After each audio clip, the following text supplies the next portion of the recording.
മക്കളായി. ഇളയ മോൻ മരിച്ചിട്ട് 8 വർഷമായി.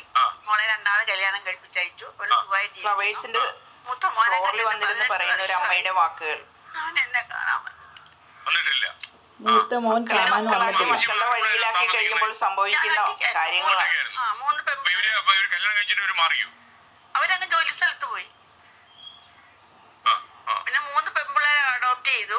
അതിൽ 28 ദിവസമായ ഒരു മക്കൾ നന്ദികേടിന്റെ പര്യായങ്ങളോ പഠിപ്പിച്ചു, കല്യാണം കഴിപ്പിച്ചയച്ചു. അവർക്കും മക്കളായി. ഒരാള് ദുബൈയിൽ നേഴ്സായിട്ട് വർക്ക് ചെയ്യുന്നു, ഒരാള് അംഗനവാടിയിലാണ്. അവരെല്ലാം ഫാമിലിയെ സന്തോഷമായിട്ട് ജീവിക്കുന്നു. പക്ഷെ അവർ ഒരു നിമിഷം പോലും ചിന്തിക്കുന്നില്ലല്ലോ ഞാനില്ല. നിങ്ങൾ ഓർക്കണം, നിങ്ങൾ നിങ്ങളുടെ വഴിയിലെ എത്തുന്നത് നിങ്ങൾ തനിച്ചല്ല. നിങ്ങൾ ആരും ആകാശത്തുനിന്ന് പൊട്ടിമുളക്കുന്നില്ല. മക്കളായാൽ മക്കളാക്കി വളർത്തി മാറ്റുക എന്നത് അത് പാരന്റ്സിന്റെ കടമയാണ്. എല്ലാവരും ചെയ്യുന്നത് കാര്യങ്ങളാണ് എന്ന് തള്ളിക്കളയാതെ നിങ്ങളെ വളർത്തി വലുതാക്കി നിങ്ങളുടെ വഴിയിലേക്ക് കണ്ണു തെളിച്ചു വിടുന്നവരെ അവരുടെ കൂടി ആഗ്രഹം കണക്കിലെടുത്ത് അവരുടെ മനസ്സറിഞ്ഞ് നിങ്ങൾ അവരോടൊപ്പം കൂടെ നിന്ന് വേണം മുന്നോട്ട് പോകാൻ. ഇന്നവർ സ്നേഹക്കൂടെന്ന അഭയമന്ദിരത്തിലാണ് താമസിക്കുന്നത്.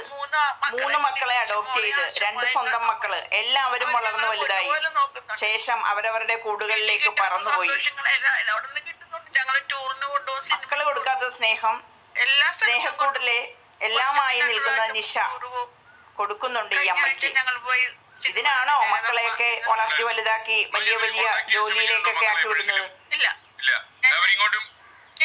3.5 വർഷമായി അവര് കോണ്ടാക്ട് ഇല്ലാതെ. 3.5 വർഷമായിട്ട് ഒരു മക്കളുമായിട്ട് ഒരു കോണ്ടാക്ട് ഇല്ലാത്തൊരമ്മ. എന്നെ വേണ്ടാത്ത അവരെ എനിക്കും വേണ്ട.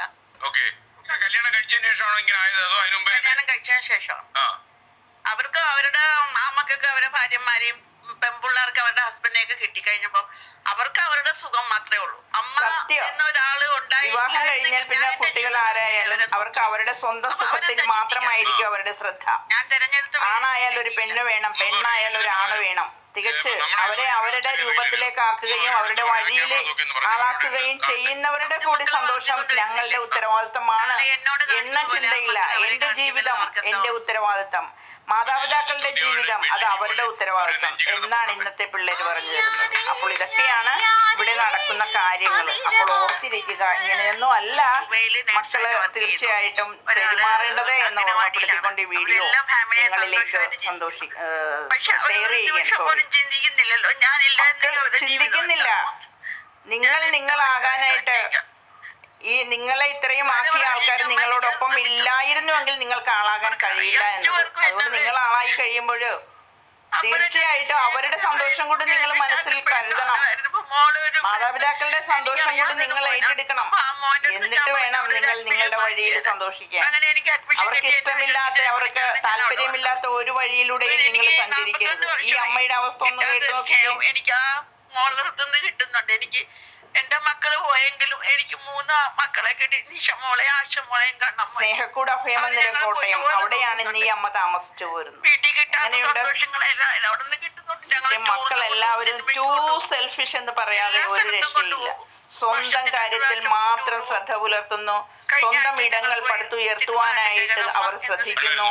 അവരെ അവരാക്കി മാറ്റുന്ന മാതാപിതാക്കളെ പറ്റിയോ അവരുടെ വഴിയെ പറ്റിയോ ഒന്നും ഒരു ചിന്തയില്ലാത്ത ഇന്നത്തെ പുതിയ തലമുറയിലെ